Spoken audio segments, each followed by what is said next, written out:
Let me ask you a question. If you were to take a super generic song, let's say a slap house song, because everybody knows that all slap house songs sound the same, and apply your own production strategies and techniques to it, would you come out with a very unique song that stands out amongst the crowd? This is the question that you need to ask yourself in order to figure out if you have your own signature sound or not. Because when you have your own unique sound, it sets you apart from everybody else in your genre or your niche, whatever you want to call it. And the thing is, it's going to make your music production so much more fulfilling and enjoyable. And in some cases, people even create new genres and movements. I mean, just think about chime and color bass and all of the random color bass producers that are just popping up out of nowhere now. But how do you even develop your signature sound? I'm going to answer exactly that. This video is for the producers who are still looking and exploring to find their signature sound, but also for the producers who already have found their signature sound and are just looking to dive deeper into why it works for them. For 99% of the producers I've talked to, their signature sound is usually always found through experimenting or taking inspirations from things that they like throughout life or from other genres and stuff like that. So now that we know that, we just need to make a list of the experiments that we've done that we like, or the sounds that we use, the genres we listen to, and just make a huge list of all of the inspirations that we've gathered over the years of our production. I mean, that might be 1 year, 5 years. You can be a beginner or an advanced producer, it doesn't matter. And that right there is going to be like a blueprint for our signature sound. So I have my list up right here, and the first category on the list is sound selection. In this section, all I've done is literally just write out the sounds that I like to use. So I'll use like punchy and thumpy kicks, as well as more snappy snares that sound punchy. I use a lot of organic textures that I've recorded myself, a lot of orchestral elements, as well as acoustic instruments. I use some lasers, some atmospheres, as well as my own presets. And a bonus tip is to save all of the sounds that you like in a folder so that you can access them later. And this is going to help you focus in on only using the sounds that you absolutely love, therefore developing your signature sound. And then I literally just go from there. So the second category on the list is the mood or tone of the music I usually make. And by the way, of course, this will be very unique for you. You shouldn't copy what I have on my list. My music can be anywhere from happy to nostalgic to sad. I use a lot of ethereal themes, maybe some dark themes occasionally, a lot of uplifting melodies with some harmonies in it. And as you can see, we're literally just making a list of all the things that we use in our music and all the inspirations that we like. The next category, I'll just do plugins, so like synth plugins. I'll use Serum and Diva. Those are my two main plugins right there. Occasionally, I'll also use Contact for acoustic and orchestral elements, and even Quanta for some granular synthesis. Now that we have the synth plugins, we just gotta do the effects plugins. Obviously, you want to leave out the generic stuff like compression and EQ, because of course you're gonna use that. You wanna list stuff that's unique. For me personally, I'll use a lot of Portal and Shaperbox because I actually used those a lot when I was making beats for artists.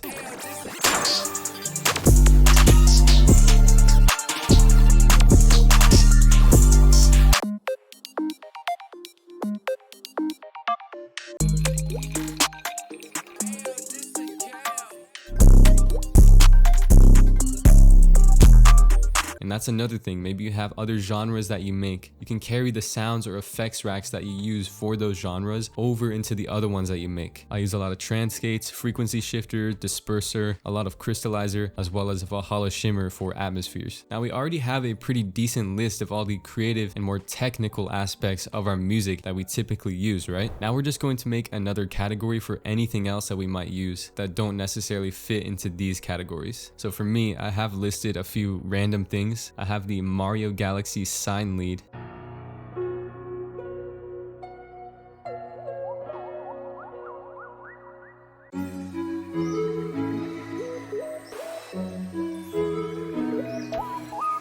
I'll explain that later. And when I make chords, I put the thirds up an octave. If you've watched my other videos, you already know that. In FL Studio, there's a plugin called Edison, and I overuse the blur tool. I use a lot of reverb sweeps, glass sounds, like literal recorded glass breaking. And I always use these 3 notes. For some reason, I don't know why, but it's the 2nd, 3rd, and 7th degrees of any minor scale. And it sounds like this.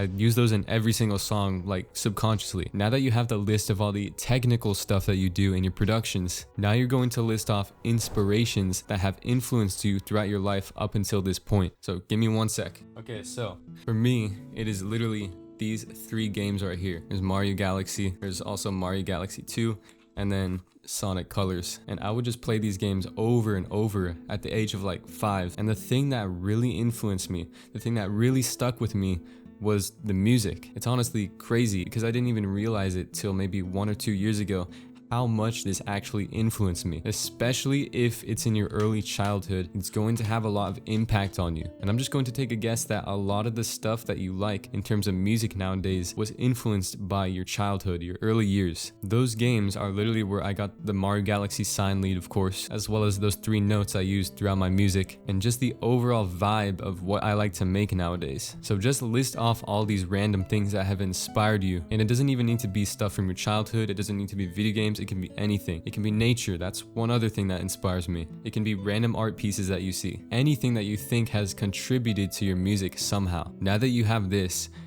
is your blueprint to your signature sound. Now you just need to deep dive into this and continue experimenting with these inspirations and continue to look back at this blueprint as your sound develops. As new inspirations are added into your life, your sound will begin to transform and evolve, but you might notice the core inspirations are still there. So with that being said, the last tip I'm going to give you is just to look for inspiration everywhere. Always heavily analyze music you like. If you hear a sound in nature, you can record it. Just really begin to gather new ideas and new inspirations, and this is going to help your sound evolve over time. I think most artists at some point in time, they kind of forget why they started making music, and typically this isn't for the validation of other people, but usually it's just to make music, right? And that is why developing your signature sound is so important. It can be a tool, a slingshot into you enjoying your music more, as well as people enjoying your music more. Because over time, once you start to release music under your sound, they're gonna start thinking of it as your track, not just a future house track or a dubstep track. It's going to be your track. I hope you got some value out of this video and that it helps you to make better music and enjoy it more. And by the way, if you want to learn FL Studio in under 2 weeks and music production and get a ton of bonuses and all this cool stuff, check the link in the description. It's the best investment that you could ever make if you're wanting to produce music in FL Studio. Make music now and to thank yourself later. Peace.